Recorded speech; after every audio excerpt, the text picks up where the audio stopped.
Okay, so this was weirdly advertised as the mid-season finale of season 13 of House of Payne, but I'm just going to call it episode 15 because that's what it is. Barracuda Pool. This episode didn't do much for me for two reasons.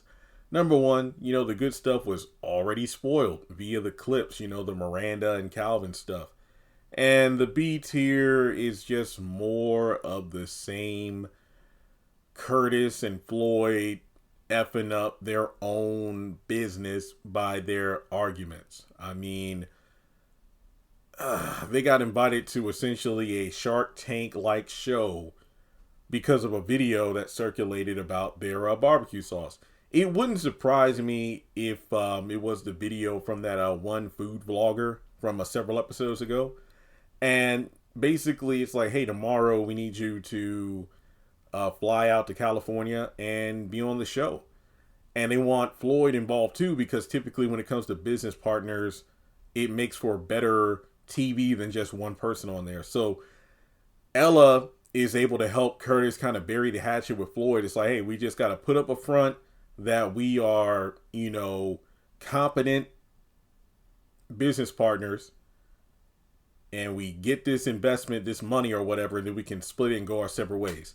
So then that leads to them both kind of doing too much. What did Ella say? Coming up there looking like old pimps, and instead of being yourself. So they go to California and then they come back.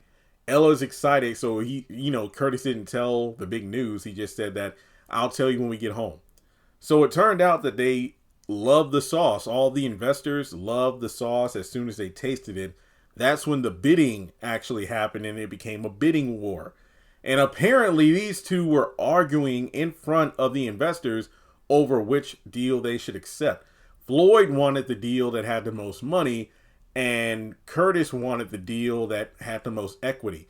I actually like this in the fact that it wasn't like a selfish decision on either part. It's just that that's actually a thing in business partnerships where one person looks at things at face value versus another person who looks at things in the long term in terms of, hey, we can get a lot of money for this right now, but let's look at it from a different perspective of we could accept less money, but we retain either some form of ownership or something like that, because once that money dries up, then it dries up. If we have some form of equity, that can build over time. So I like it, but the fact that they apparently just had a blowout argument in front of these people, they all rescinded their offers because it's like, well, there's no need of investing in a company if the partners can't get along, because that just shows us that if we invest, there's a good chance that the company is going to fizzle out.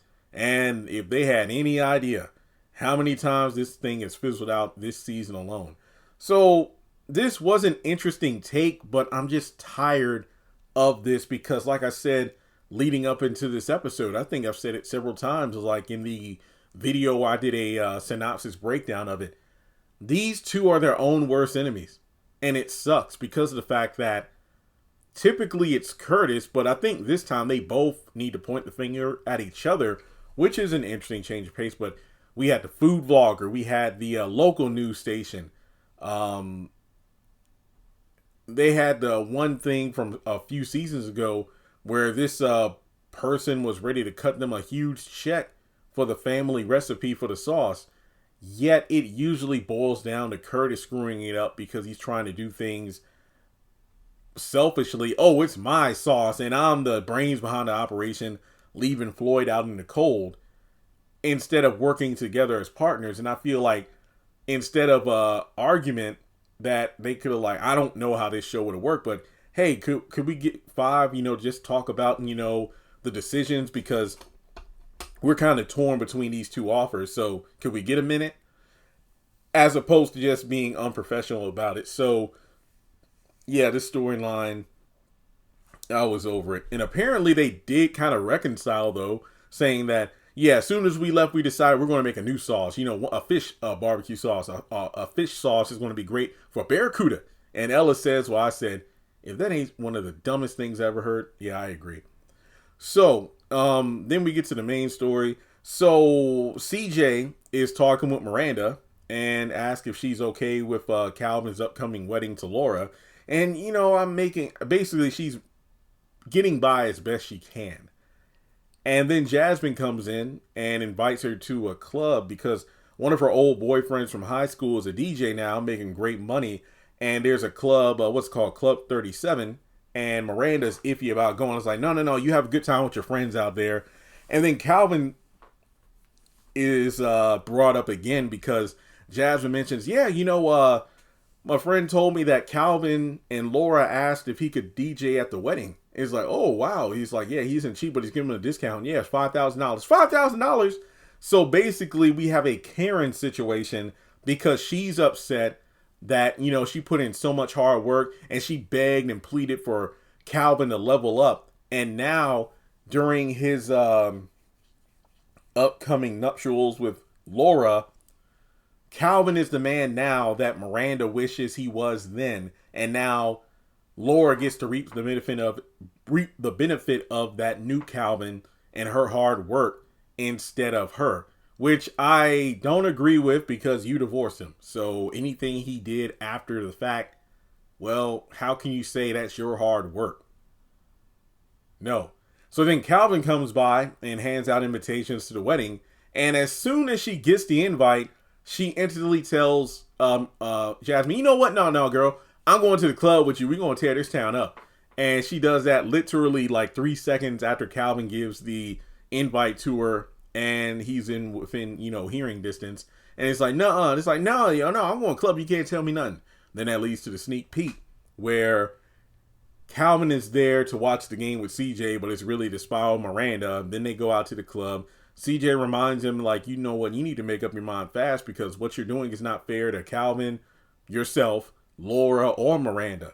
And then they get home late that night. Miranda and Calvin have that talk. He apologizes for not being the man while they were married that he is now. And Miranda does say, hey, I will come to the wedding. Because he calls her out for saying that is the only reason you wanted to go out to the club and whatnot to kind of show me up, to show me what you're missing and whatnot.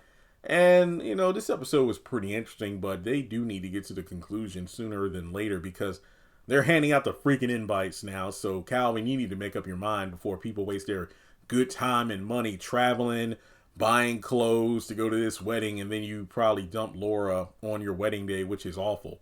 So, let me double check here.